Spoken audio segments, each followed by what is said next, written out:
میں غلط ہوں یا میں صحیح ہوں؟ طارق اسد صاحب جس پروگرام میں تھے وہی میرے ساتھ اس وقت موجود ہیں، ان سے بات کرتے ہیں۔ السلام علیکم طارق اسد صاحب۔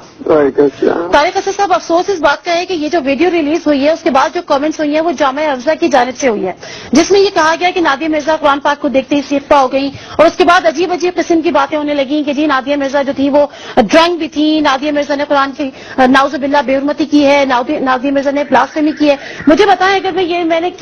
میں نے یہ غلط کہا تھا کہ عدالت میں جو فیصلے ہوتے ہیں وہ قرآن شریف پہ ہاتھ رکھ کے نہیں ہوتے ہیں، ورنہ تو عدالتیں بند ہو جائیں، دلائل کی بنیاد پر ہوتے ہیں، قرآن شریف پہ ہاتھ رکھ کے عدالت میں فیصلے نہیں ہوتے؟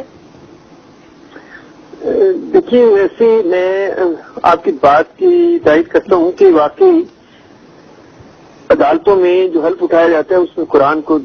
بالکل کسی طریقے سے بھی سامنے نہیں کیا جاتا، نہ اس پہ حلف اٹھایا جاتا ہے۔ اور یہ محض یہ کہہ دینا کہ اگر قرآن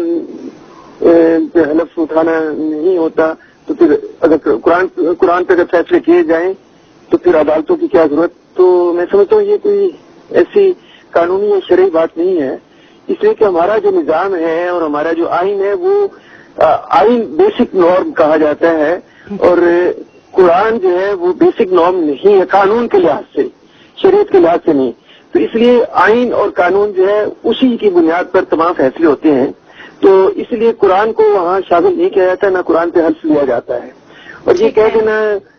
میں سمجھتا ہوں کہ اس میں کوئی ایسا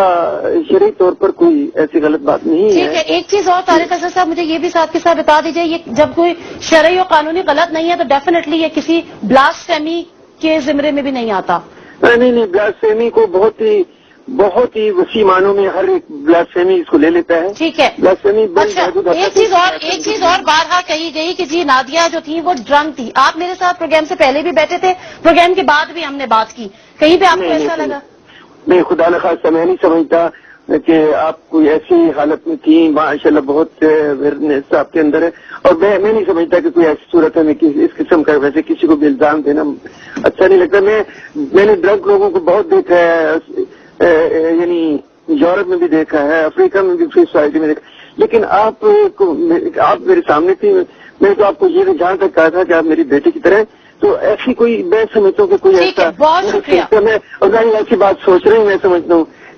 بہت شکریہ، بہت شکریہ طارق اسد صاحب آپ کے تعاون کا اور آپ کی اس گواہی کا بھی۔ لیکن یہاں پر اس معاملے کو لے کر جب ہم نے یہ ویڈیو چلائی تھی کہ جی کچھ اینکرز کو بھی تھریٹ کیا جا رہا ہے باقاعدہ باضابطہ طور پر ان کا نام لے کر، اور اس کے بعد یہ تمام چیزیں سامنے آئی ہیں، میں صرف اتنا اس پروگرام کے توسط سے ضرور کہوں گی کہ خدارا اس جنگ کو مذہبی جنگ نہ بنائیں، خدارا اس جنگ کو شیعہ سنی کی جنگ نہ بنائیں۔ ہم شیعہ ہیں، ہم سنی ہیں، ہم پاکستانی ہیں، ہم اس ملک میں رہتے ہیں، مسلمان ہیں، چاہے مجھے نہیں پتا کہ میں بحیثیت سنی یہ بات سمجھتی ہوں کہ ہم مسلمان ہیں اور ہمارا ایمان جو ہے وہ ہمارا اپنا ایمان ہے، ہم بھائی ہیں، ہمیں ایک ہی